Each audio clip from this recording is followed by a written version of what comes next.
નમસ્તે વિદ્યાર્થી મિત્રો, મારું નામ છે અજય બલદાણિયા. આજે તમારું ફરી વખત સ્વાગત છે ઓશન કોચિંગ ક્લાસીસની યુટ્યુબ ચેનલ પર. વિદ્યાર્થી મિત્રો, ધોરણ 10 ની અંદર ગણિત વિષયમાં પ્રકરણ નંબર 13 એટલે કે આંકડા શાસ્ત્ર, જેની અંદર આપણે આજે આ વિડીયોની અંદર સ્વાધ્યાય 13.3 નો પ્રશ્ન નંબર 2 ની ચર્ચા કરવાની છે. વિદ્યાર્થી મિત્રો, ખાસ અગત્યની વાત એ છે કે માર્ચ 2024 ની પરીક્ષામાં પણ આ દાખલો પૂછાઈ ગયેલો છે. માર્ચ 2023 ની પરીક્ષામાં પણ આ દાખલો પૂછાઈ ગયેલો છે. એટલે ખાસ કરીને અગત્યનો દાખલો છે. તો વિદ્યાર્થી મિત્રો, સમય વિતાવ્યા વગર શરૂ કરીએ. દાખલા નંબર 2. તો કે અહીં તમને જે રકમ આપવામાં આવેલી છે તે રકમ કંઈક આ પ્રકારની છે કે જો નીચે આપેલ આવૃત્તિ વિતરણનો મધ્યસ્થ 28.5 હોય તો x અને y ના મૂલ્ય શોધો. જ્યાં તમને લોકોને આવૃત્તિ વિતરણ માટેનું આ કોષ્ટક જે તૈયાર છે એ તમને આ રીતેનું આપેલું છે. ખાસ કરીને વિદ્યાર્થી મિત્રો, આને ખૂટતી આવૃત્તિના દાખલા કહેવાય અને ખૂટતી આવૃત્તિના દાખલા મધ્યસ્થને ધ્યાનમાં રાખીને આપણી ચોપડીની અંદર 2 આપેલા છે. એક ઉદાહરણ નંબર 8 અને એક આ દાખલા નંબર 2. બે એક્ઝામ્પલ છે એ અગત્યના એક્ઝામ્પલ છે. સ્ટાન્ડર્ડ અને બેઝિકને ધ્યાનમાં રાખીને વધારે વખત પૂછાયેલા એક્ઝામ્પલમાં ગણી શકો તો આ એક્ઝામ્પલ છે. હવે ગણતી વખતે કઈ બાબતનું ધ્યાન રાખવાનું છે કે જેથી તમે લોકો આસાનીથી આ પૂછાય તો આના માર્ક્સ તમે મેળવી શકો. તો વિદ્યાર્થી મિત્રો, માહિતી પ્રમાણે તમને લોકોને મધ્યસ્થ આપી દીધેલો છે. મધ્યસ્થ 28.5 આપેલો છે અને આ તમને આવૃત્તિ વિતરણનું કોષ્ટક આપેલું છે. તો વિદ્યાર્થી મિત્રો, સ્ટાર્ટ કરીએ આપણે મધ્યસ્થ મેળવવાની બાબતમાં. તો આગળ વધીએ. ચાલો. તો કે કોષ્ટકની પહેલા રચના કરશું. તો કોષ્ટકની અંદર રચના કરતા પહેલા આપણને આપેલી બાબત છે મધ્યસ્થ. તો કે m બરાબર થઈ ગયા 28.5. તે જ પ્રમાણે વર્ગ લંબાઈ એટલે કે h બરાબર આપણે મેળવી લેશું. તો દ્વિતીય વર્ગની ઉધ્વસીમામાંથી પ્રથમ વર્ગની ઉધ્વસીમાને બાદ કરીએ એટલે કે 20 માંથી 10 બાદ થાય તો આપણને વર્ગ લંબાઈ કેટલી મળી ગઈ? તો કે અહીંયા 10 મળી જાય છે. રેડી? હવે વિદ્યાર્થી મિત્રો, કોષ્ટક તૈયાર કરીએ છીએ. તો અહીંયા આવશે વર્ગ, ત્યારબાદ આવશે આવૃત્તિ અને ત્યારબાદ આવશે સંચય આવૃત્તિ.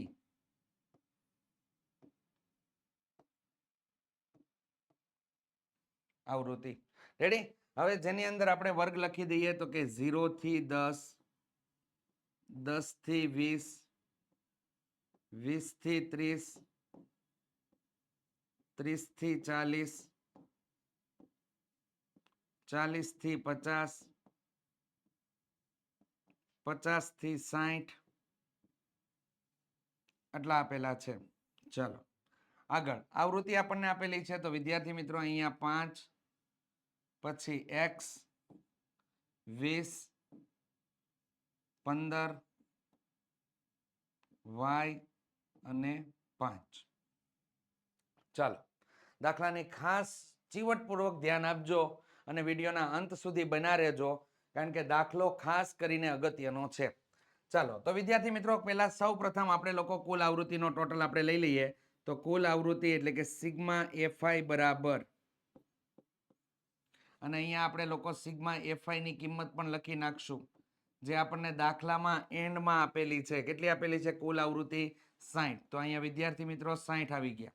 રેડી? હવે આપણે સરવાળો કરીએ તો 15 ને 5 કેટલા થઈ ગયા? તો કે 20, 20 ને 20 40, 40 ને 5 કેટલા થઈ ગયા? 45.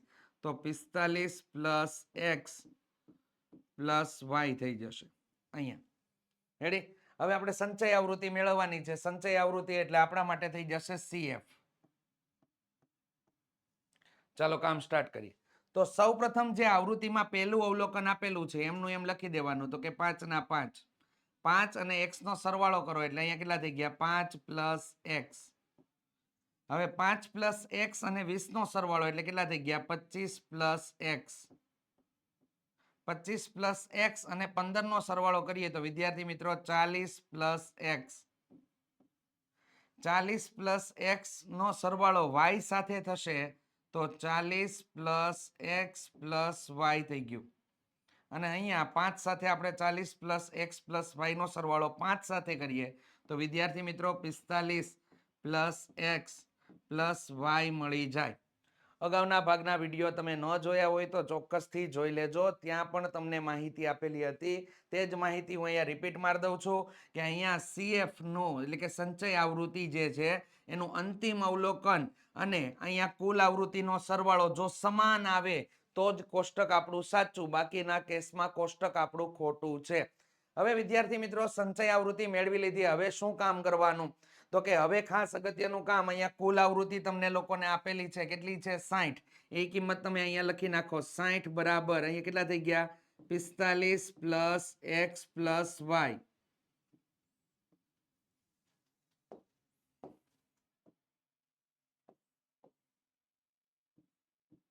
ચાલો x પ્લસ y ને કરતા બનાવીએ તો અહીંયા શું થઈ જાય? તો કે x પ્લસ y બરાબર 60 માઇનસ કેટલા થઈ ગયા? 45. 60 માંથી 45 બાદ કરીએ તો વિદ્યાર્થી મિત્રો 15 મળી જાય. તો x પ્લસ y બરાબર કેટલા થઈ ગયા? 15. સમીકરણ નંબર 1 આ તમને મળી ગયું. હવે વિદ્યાર્થી મિત્રો, આને આગળ આપણે કામ શું કરશું? તો હવે ખાસ ધ્યાન રાખજો, સાદા મધ્યકમાં તમે જે દાખલા ગણો છો, મતલબમાં મધ્યક માટેની જે રીત છે એની અંદર તમને લોકોને કોઈ ખૂટતું પદ ન આપેલું હોય અને ત્યારે તમે જે દાખલો ગણો છો એને સાદો મધ્યસ્થ તરીકે ઓળખાય. તો સાદો મધ્યસ્થનો દાખલો છે આ ખૂટતી આવૃત્તિ વાળો દાખલો છે. તો એમાં જે પ્રકારે કામ કરો છો એવી રીતે આમાં કામ નહીં થાય. આમાં તમારે લોકોએ ધ્યાન રાખવું પડશે, મધ્યસ્થ કયો આપેલો છે? 28.5 આપેલો છે. તો મધ્યસ્થ 28.5 છે તો એ કયા બે વર્ગની વચ્ચે આવે? તો 28.5 છે એ 20 અને 30 ની વચ્ચે આવે. તો આપણે મધ્યસ્થને ધ્યાનમાં રાખીને મધ્યસ્થ વર્ગ લઈ લેશું. ચાલો, આ મધ્યસ્થ વર્ગ માટેનું કોષ્ટક આપણે લોકોએ કામ કરી લીધું. રેડી? કઈ રીતે શું ધ્યાન રાખવાનું છે તમારા લોકોને? મધ્યસ્થ કેટલો આપેલો છે? 28.5 તમને આપેલો છે. તો કયા બે વર્ગની વચ્ચે આવે? એટલે આને ખાસ કરીને આપણે લોકોએ ડાયરેક્ટ પ્રશ્ન પૂછી શકો. આને આવો ખૂટતી આવૃત્તિનો દાખલો હોય, તું કયા બે વર્ગની વચ્ચે છો? કયા બે વર્ગની વચ્ચે છો?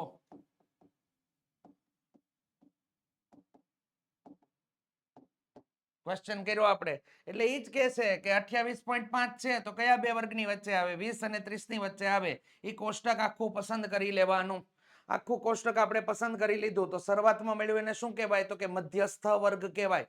મધ્યસ્થ વર્ગમાં આપણે કોની જરૂર પડે? તો કે L ની. તો L બરાબર આપણને કેટલા મળી જાય અહીંયા? તો કે L બરાબર આપણને મળી ગયા 20. રેડી? હવે તો કે આને શું કહેવાય? F. આવૃત્તિમાં F કહેવાય. તો મધ્યસ્થ વર્ગની આવૃત્તિ એટલે F બરાબર કેટલા મળી ગયા? તો કે એમાંય 20 મળી ગયા. સંચય આવૃત્તિ કે તો મધ્યસ્થ વર્ગના અગાઉના વર્ગની સંચય આવૃત્તિને આપણે CF તરીકે લઈ શકો. તો CF બરાબર આપણને અહીંયા કેટલા મળી ગયા? તો કે CF બરાબર મળી ગયા 5 પ્લસ x. હવે વિદ્યાર્થી મિત્રો, ખાસ અગત્યની નોંધ એ છે કે આ 5 પ્લસ x લખો ને ત્યારે તમારા લોકોએ કાઉન્સ બનાવી દેવાનો. ખૂટતી આવૃત્તિનો દાખલો હોય એટલે કાઉન્સ બનાવી દેજો. દાખલાની અંદર સાદું રૂપમાં ખૂબ જ મોટો ફાયદો થઈ શકે કાઉન્સ બનાવેલો હોય ને તો. બાકી નોર્મલ તમને લોકોને ધ્યાન બહાર હોય ને એ ભૂલ થઈ જાય તમારાથી, અને ભૂલ થઈ જાય તો દાખલો આપણો કેવો પડે? ખોટો પડે. તો આની અંદરથી બધી બાબતો આપણે જે સૂત્રની અંદર કિંમત જરૂર છે એ જરૂરી કિંમત આપણે લોકોએ કઈ રીતેની કાઢેલી છે એ તમને લોકોને ખબર પડી ગઈ. હવે આપણે મધ્યસ્થનું સૂત્ર એપ્લાય કરીએ તો અહીંયા શું થઈ જાય? તો કે m બરાબર L પ્લસ કાઉન્સમાં n/2 માઇનસ CF છેદમાં F ગુણ્યા H. આ સૂત્ર એપ્લાય કરી દીધું. ચાલો એની અંદર કિંમત મૂકીએ તો અહીંયા કિંમત પ્રમાણે n/2 આપણે લોકોને બાકી છે. તો કે n/2 મેળવીએ આપણે. n/2 તો અહીંયા કુલ આવૃત્તિ કેટલી આપેલી છે? 60. 60 ભાગ્યા 2 કરો તો કેટલા મળી ગયા આપણને લોકોને? 30. રેડી? હવે બધી કિંમત કમ્પ્લીટ થઈ ગયા. બધી કિંમત અંદર ડ્રોપ કરાવી તો કે સૂત્રની અંદર તો કે L બરાબર કેટલા આપેલા છે? 20. તો અહીંયા થઈ ગયા 20 પ્લસ કાઉન્સની અંદર n/2 કેટલા આપ્યા? 30 માઇનસ CF બરાબર, તો એને કાઉન્સમાં ફરજિયાત લખો 5 પ્લસ કેટલા થઈ ગયા? x કાઉન્સ પૂરો છેદમાં કેટલા આવ્યા? F બરાબર 20.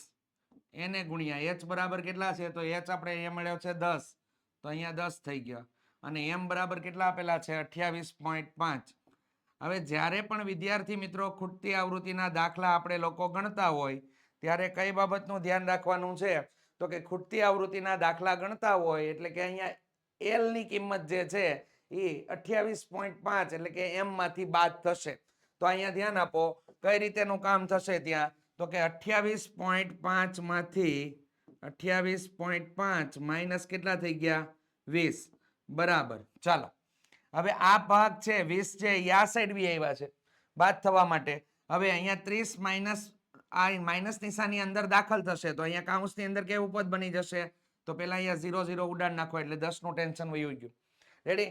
હવે વિદ્યાર્થી મિત્રો શું કરશું, તો કે અહીંયા તમારા માટે કામ આવું રીતે થશે 30 માઇનસ 5 માઇનસ x છેદમાં કેટલા થઈ ગયા 2. આ માઇનસ નિશાની અંદર દાખલ થઈ. રેડી. આ ખાસ ધ્યાનમાં રહેજો, ત્યાં તમને કાઉન્સ બનાવેલો હતો એટલે માઇનસ નિશાની દાખલ થાય એની તમને પૂરેપૂરી સમજ પડે. રેડી. અને આ માઇનસ કાઉન્સ આપણે ન કર્યો હોય તો પ્લસ x લઈને વિદ્યાર્થીઓ કામ કરતા હોય ને પછી નીચે દાખલાનો જવાબ ન આવે, આવી ઘટના બને છે એટલે ખાસ કરીને ધ્યાન રાખજો. હવે જો પહેલી વસ્તુ તમારે લોકોએ જનરલ રીતથી ધ્યાન આપવાનું હોય ને તો આ પદ આ સાઈડ આવશે આવશે ને આવશે જ. રેડી. સાદું રૂપ આપવા માટે આ 20 ને આપણે આ સાઈડ લાવવા જ પડે એટલે જમણી બાજુથી ડાબી બાજુ લઈ આવ્યા એટલે જમણી બાજુથી ડાબી બાજુ આવ્યા તો કેવા થઈ ગયા માઇનસ. તો 28.5 માંથી 20 બાદ કરો એટલે કેટલા થઈ જાય 8.5 બરાબર. 30 માંથી 5 બાદ કરો એટલે કેટલા થઈ ગયા 25 માઇનસ કેટલા થઈ ગયા x છેદમાં કેટલા આવ્યા તો કે 2. હવે ઓલા છેદમાં રહેલા 2 છે ને એ 2 નું કાંઈ ન થાય. રેડી. એ અહીંયા પદ જો આપેલું હોય ને તો એની હારે ભાગ ઉડે પણ અહીંયા એવું કોઈ આપેલું નથી એટલે આ 2 નો ગુણાકાર અહીંયા જ થાય 8.5 સાથે. રેડી. તો 8.5 સાથે ગુણાકાર કરો તો 8 દુને 16 થાય. 0.5 ગુણ્યા 2 કરો તો કેટલા થઈ જાય 1. 16 ને 1 કેટલા થઈ ગયા 17. તો અહીંયા તમને મળી ગયા 17. અહીંયા બરાબર કરીને લખી નાખો 25 માઇનસ x. વિદ્યાર્થી મિત્રો x ને કરતા બનાવવાનો છે તો x ને કરતા બનાવવાનો છે તો બરાબરની જમણી બાજુએ માઇનસની પોઝિશન ધરાવીને બેઠો છે તો આપણે લઈ આવશું આ બાજુ તો આ સાઈડ શું થઈ ગયું તો કે પ્લસ. તો x અહીંયા આવી ગયો એટલે પ્લસ થઈ ગયો. x ને કરતા બનાવશું એટલે 25 અને 17 ક્યાં જશે પેલી બાજુ એટલે -17.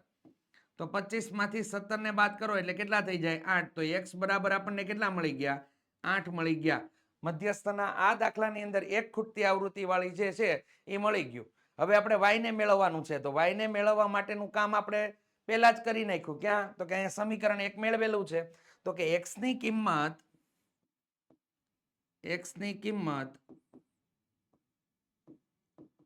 સમીકરણ 1 માં મુકતા. રેડી. x ની કિંમત સમીકરણ 1 માં મુકતા તો y ને કરતા બનાવી નાખો તો અહીંયા શું થઈ ગયું 15 માઇનસ x એટલે 15 માઇનસ કેટલા આવશે 8. તો કેટલો જવાબ મળી ગયો 7. આમ વિદ્યાર્થી મિત્રો આમ ખૂટતી આવૃત્તિ x બરાબર 8 અને y બરાબર 7 મળે. ખાસ કરીને મોસ્ટ આઈએમપી દાખલો છે બોર્ડની પરીક્ષા માટે તૈયાર કરીને જ જાવું. રેડી. અને SA1 ની પરીક્ષા માટે પણ ખાસ અગત્યનો છે તો દાખલો ભૂલ્યા વગર સંપૂર્ણ રીતે તૈયાર કરી નાખજો. અને આવી જ રીતે ખૂટતી આવૃત્તિના જેટલા દાખલા હોય રેડી ન આવડતા હોય તો ચોક્કસથી આ વિડીયોની અંદર તમે લોકો કમેન્ટ કરજો અને જે રકમ હશે એ પ્રમાણે અમે તમને લોકોને સોલ્યુશન કરાવી આપશું. તો વિદ્યાર્થી મિત્રો આ રીતેની દાખલાની મેથડ હતી. ફરી એકવાર જોઈ લઈએ કારણ કે અગત્યનો દાખલો છે એટલા માટે. વર્ગ તમને રકમમાં આપેલા હશે અને આવૃત્તિ પણ તમને લોકોને રકમમાં આપેલી હશે. વિદ્યાર્થી મિત્રો ધ્યાન એ બાબતનું રાખવાનું કે દાખલાની અંદર કયું કામ ક્યારે કરવાનું છે અને કયું પદ ક્યાં ગુણાઈ શકે ને ક્યાં વડે ભાંગી શકાય આ વસ્તુ યાદ રાખવાની. તો આવૃત્તિની અંદર આપણે સરવાળો કર્યો તો આપણને કેટલો મળી ગયો 45 + x + y. તો કુલ આવૃત્તિનો સરવાળો મળી ગયો 45 + x + y. અને બીજી આવૃત્તિ તમને લોકોને રકમમાં આપેલી છે. એ રકમમાં કઈ આપેલી છે તો કે અહીંયા આપેલી છે એ 60. રેડી. તો આ સાઈડ આપણે 60 લખશું બરાબર 45 + x + કેટલા થઈ ગયા y. 45 બરાબરની આ બાજુ જશે તો x + y બરાબર 60 માંથી 45 બાદ થશે તો x + y બરાબર કેટલા મળી ગયા 15. સમીકરણ નંબર 1 બનાવી દીધું. સંચય આવૃત્તિ મેળવશું 5 ના 5 એમનેમ આવશે 5 + x એટલે અહીંયા લખશું 5 + x નો સરવાળો થશે 20 સાથે એટલે 25 + x 25 + x નો સરવાળો થશે 15 સાથે એટલે 40 + x 40 પ્લસ એક્સ નો સરવાળો થશે વાય સાથે, એટલે 40 પ્લસ એક્સ પ્લસ વાય, અને 40 પ્લસ એક્સ પ્લસ વાય નો સરવાળો થશે 5 સાથે, એટલે 45 પ્લસ એક્સ પ્લસ વાય. હવે કોષ્ટક આપણું તૈયાર થયું. તો આપણે અહીંયા જોઈ લેવાનું, અહીંયા મળતું CF અને અહીંયા મળતી કુલ આવૃત્તિ આ બંને સમાન આવે તો જ આપણું કોષ્ટક સાચું છે, અન્યથા કેસની અંદર આપણું કોષ્ટક ખોટું છે. તો આ બાબત આપણું અહીંયા ક્લિયર થઈ ગયું, આપણું કોષ્ટક સાચું છે. આગળ વધીએ વિદ્યાર્થી મિત્રો, તો કે H ની કિંમત તો કે કેટલી 10, સિગ્મા FI તો કેટલો મળી ગયો 60, L મેળવવાનો છે. હવે આ ક્રિયા થઈ એને મેં અલગ પેનથી લખેલી છે, તો એના માટે આપણે કંઈક કામ કર્યું. મધ્યસ્થ જોવો કેટલો આપેલો છે 28.5, તો ઉપર મેં લાઈન લખેલી છે તું કયા બે વર્ગની વચ્ચે છો. કોઈ પણ મધ્યસ્થનો દાખલો હોય આ જ બાબતનું ધ્યાન રાખવાનું. કોષ્ટક તૈયાર થઈ જાય, સમીકરણ 1 મળી જાય એટલે એને પૂછવાનું તું કયા બે વર્ગની વચ્ચે છો, એટલે એ છે કે 28.5, તો કે હું 20 અને 30 ની વચ્ચે છું ભાઈ. તો 20 અને 30 વાળું આખું કોષ્ટક પસંદ કરી લેવાનું, જેમાં 20 થી 30 એને શું કહેવાય, તો કે મધ્યસ્થ વર્ગ કહેવાય. રેડી? તો આપણને L મળી ગયો, F મળી ગયો અને CF એટલે કે સંચય આવૃત્તિ એ પણ મળી ગઈ. સંચય આવૃત્તિને લગતી વખતે કાઉન્સમાં લખવાની, આ વસ્તુ યાદ રાખજો જેથી ગણતરીમાં સરળતા રહે. અને n/2 કરો એટલે 60 ભાગ્યા કેટલા થઈ ગયા 2, બરાબર કેટલા મળી ગયા 30. હવે m ઇઝ ઇક્વલ ટુ મધ્યસ્થ બરાબર L plus n/2 minus CF છેદમાં F ગુણ્યા H. સૂત્ર મૂકી દીધું, કિંમત બધી એડ કરી દો. પહેલું કામ જો ધ્યાન આપો, 20 આ બાજુ આવશે એટલે 28 માઇનસ 20 લખાઈ ગયા, એટલે 28.5 માઇનસ 20 લખાઈ ગયા. અહીંયા મીંડું ઉડી જાય છે એટલે કેટલા છેદમાં વિધા 2, અને અહીંયા આ નિશાની અંદર દાખલ થાય છે એટલે અહીંયા કેટલા થઈ ગયા 30 માઇનસ 5 માઇનસ x. 30 માંથી 5 જાય એટલે કેટલા વિધા 25, 25 માઇનસ x ને છેદમાં કેટલા થઈ ગયા 2. 28.5 માંથી 20 બાદ થયા એટલે કેટલા મળ્યા 8.5. હવે શું થશે, તો કે 8.5 સાથે આ 2 નો ગુણાકાર થાય એટલે 17. 17 બરાબર 25 માઇનસ કેટલા થઈ ગયા x. x ને કરતા બનાવો એટલે x જમણી બાજુ છે, આ સાઈડ આવે તો ડાબી બાજુ થશે, તો અહીંયા માઇનસ છે, આ સાઈડ આવે તો કેવું થઈ જશે પ્લસ. તો x બરાબર 25 માઇનસ કેટલા થઈ ગયા 17. 25 માંથી 17 ને બાદ કરો એટલે કેટલા વધે 8, તો x બરાબર 8 મળી ગયા. હવે x ની કિંમત સમીકરણ નંબર 1 માં મૂકી દેવાનું. અહીંયા જે સમીકરણ બનાવ્યું હતું એમાં કિંમત મૂકી દીધી, તો y બરાબર 15 માઇનસ x, y બરાબર કેટલા થઈ ગયા 15 માઇનસ 8 એટલે બરાબર કેટલા મળી ગયા 7. આમ ખૂટતી આવૃત્તિ x બરાબર 8 અને y બરાબર 7 મળે. આમાં માર્ક્સ એક પણ ઉડે નહીં, બેઠા માર્ક્સ આવી જાય. તો વિદ્યાર્થી મિત્રો આ રીતેનો દાખલો છે, આને આપણે ડન કરી દઈએ. રેડી? અને જો વિદ્યાર્થી મિત્રો તમને વિડીયો પસંદ આવ્યો હોય તો ચોક્કસથી લાઈક કરવાનું ભૂલતા નહીં, અને ન આવડતી બાબત હોય અથવા તો આવડી ગયો હોય તો પણ તમે લોકો ચોક્કસથી કમેન્ટ કરજો જેથી અમને મોટિવેશન મળતું રહે. અને ચેનલ ઉપર નવા હોય તો ચોક્કસથી સબસ્ક્રાઇબ કરી નાખજો જેથી નવા વિડીયોની નોટિફિકેશન મળતી રહે. Thank you.